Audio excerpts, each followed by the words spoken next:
La cantidad de hijos que las mujeres tienen en promedio en todo el mundo ha experimentado una disminución notable, pasando de alrededor de 5 hijos por mujer en 1950 a 2.3 hijos en 2023. Este cambio se debe a la transición demográfica global, influenciada por varios factores clave.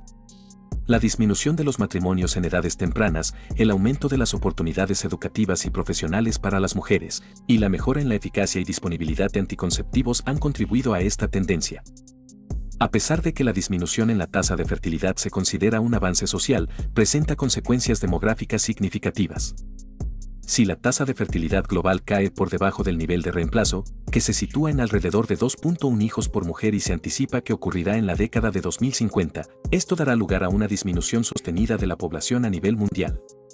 Este escenario plantea desafíos y reflexiones sobre el equilibrio demográfico global y sus impactos a largo plazo en diversos aspectos de la sociedad. Al analizar por continentes, se observa que África es la única región con una tasa de fertilidad que supera el promedio mundial, y junto con Oceanía son las únicas regiones con tasas de fertilidad superiores al nivel de reemplazo.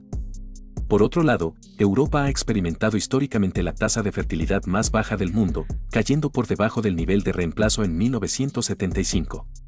Aunque la población de Europa ha crecido debido a la migración y al aumento de la esperanza de vida, en 2021, incluso con altas tasas de inmigración, la población entró en declive. Este cambio se está presentando de forma general incluso en países con las más grandes poblaciones. Por ejemplo, la tasa de natalidad de China cae a su nivel más bajo en las últimas décadas. En Estados Unidos, el número de personas que aún no son padres y afirman no querer tener hijos aumentó considerablemente en los últimos 3 años, según una encuesta del Pew Research Center realizada en 2021. Esta tendencia se agravó con el estallido de la pandemia del COVID-19. De acuerdo con el informe, un 44% de las mujeres entre 18 y 49 años y de los hombres entre 18 y 59 años que fueron encuestados y que no tiene descendencia, afirma que no es muy probable o que es nada probable que tengan hijos algún día. Esto supone un alza del 7% con respecto a 2018. Las razones van desde el simple hecho de no querer tener hijos hasta la preocupación por los efectos de la emergencia climática o los problemas económicos que atraviesa el país. Por primera vez un 43% citó problemas médicos, financieros y la falta de una pareja. Por otro lado, tenemos India, que por primera vez en la historia ubica su tasa de fertilidad por debajo del nivel de reemplazo, que como mencionamos antes, es de 2.1. Lo mismo sucede en la mayoría de los principales países del mundo. Corea del Sur es una de las economías más avanzadas del mundo. La tasa de fertilidad del país está por debajo de 1, lo que significa que una mujer promedio en Corea del Sur tiene un hijo y muchas no tienen hijos en absoluto. Entonces, aquí hay una pregunta. ¿Por qué las mujeres no tienen más hijos? ¿No es eso lo que las mujeres hicieron durante mucho tiempo? ¿Tener hijos para continuar la línea sanguínea? Tiempo atrás, una mujer sin hijos era etiquetada como estéril y era mal vista. Por ejemplo, en la antigua Roma, el embarazo era la principal obligación de una esposa para continuar la estirpe familiar. De hecho, hay registrados algunos divorcios por esterilidad de la esposa. Al igual que en Roma, en la antigua China no tener hijos también era motivo de divorcio.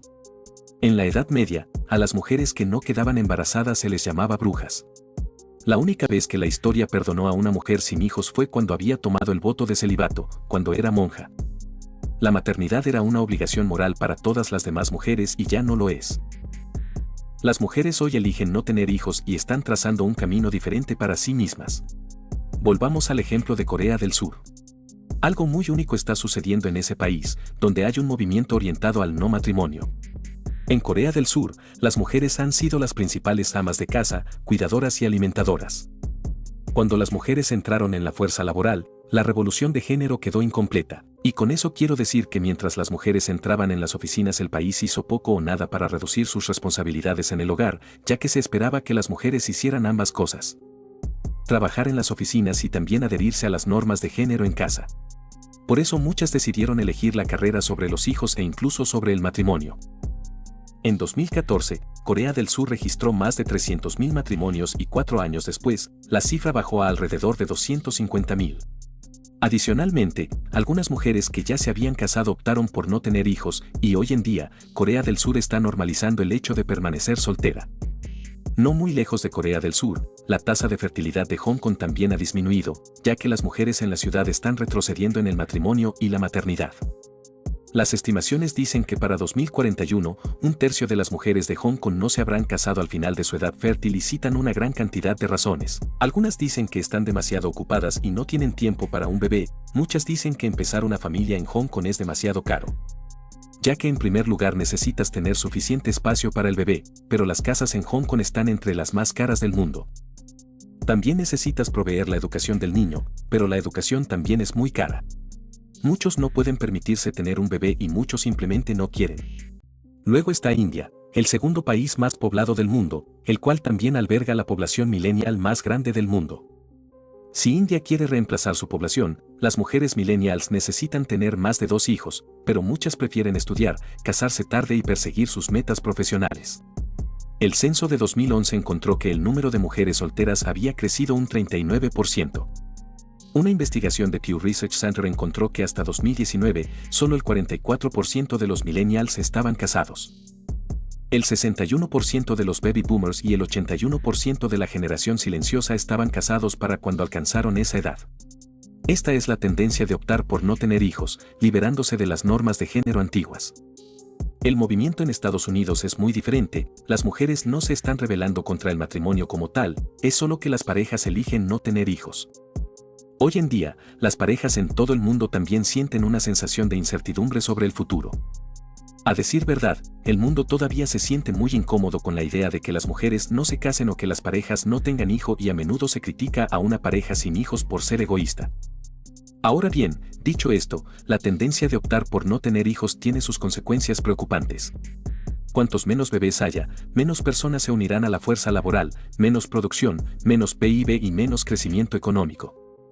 Japón ya se enfrenta a un problema así y se estima que para 2060, 4 de cada 10 personas en Japón tendrán 65 años o más, pero ¿puede depender de las mujeres o parejas reemplazar la población de un país? En el caso de China, el país está haciendo todo lo posible para combatir las consecuencias desastrosas de su política de un solo hijo. A finales de la década de 1970, China limitó el número de bebés por pareja a 1 para limitar su crecimiento poblacional. En 2016, China implementó una política de 2 hijos y en 2021 se convirtió en una política de 3 hijos. ¿Pero este juego de números está haciendo alguna diferencia real? ¿Realmente está animando a las parejas a tener más hijos? En 1950, en promedio, una mujer tenía 4.7 hijos en su vida, hoy en día, ese número ha bajado a 2.67 y para 2100, se proyecta que el número bajará por debajo de 1.7.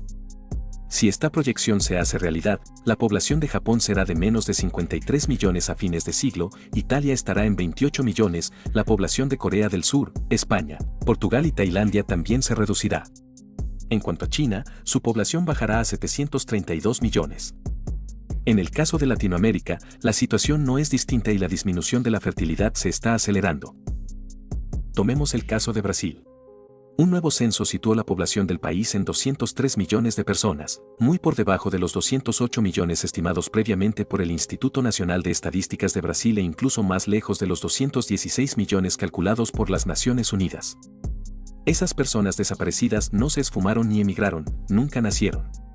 El censo de 2022, retrasado por la pandemia de COVID-19, mostró que la población de Brasil creció durante la década de 2010 solo un 0.52% al año, la mitad de la tasa observada en la década de 2000 y el porcentaje más bajo desde 1872. Pero Brasil no está solo, en varios países de América Latina y el Caribe, esta disminución se ha acelerado recientemente a un grado inesperado que incluso los expertos están luchando por explicar. Entre 2013 y 2022, los nacimientos disminuyeron entre un 10% y un 34% en 8 países de América Latina y el Caribe que representan 2/3 de la población total de la región. El economista y demógrafo argentino Rafael Rothman afirmó que la fertilidad en su país había disminuido más en los últimos 6 años que en las 6 décadas anteriores. Como resultado, dijo que en 2024, habrá aproximadamente un 30% menos de niños de 4 años ingresando a los jardines de infantes argentinos que en 2020. Luis Rosero Bisbee, un destacado demógrafo que fundó el Centro de Población de América Central en la Universidad de Costa Rica, utiliza la palabra vertiginosamente para describir cómo están cayendo los nacimientos en su país, donde la fertilidad entre las mujeres nacidas en el país se acerca a solo un hijo por mujer. En un artículo reciente titulado La Gran Decadencia, Wanda Cabella y otros 3 demógrafos uruguayos escriben que en solo 7 años, la tasa total de fertilidad de su país cayó de 2.0 a 1.27 hijos por mujer. No hay precedentes para una caída de esta magnitud en un periodo tan corto. ¿Cuáles son las causas de esto?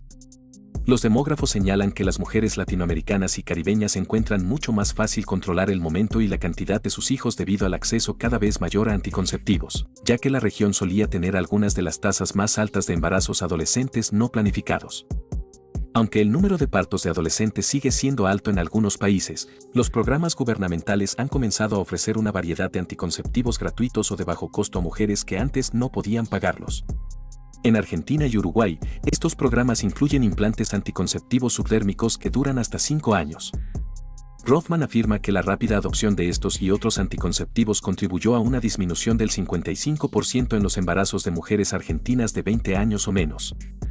En Chile, los embarazos adolescentes han disminuido alrededor del 70% y en Uruguay, Cabella estima que la mitad de la caída reciente en la fertilidad corresponde a mujeres de 15 a 24 años. Los demógrafos también señalan fuerzas sociales, económicas y culturales que podrían estar llevando a las personas a retrasar o renunciar a la formación de familias y la crianza de hijos.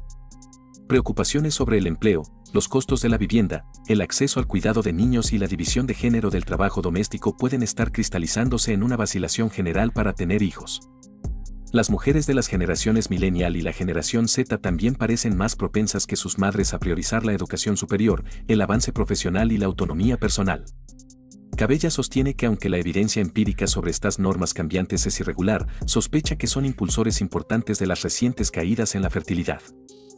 Así que, conforme pasa el tiempo, no tener un bebé puede convertirse o ya se convirtió en la nueva normalidad mundial. ¿Y tú qué opinas? ¿Consideras que la tasa de fertilidad debería aumentar, permanecer igual o disminuir?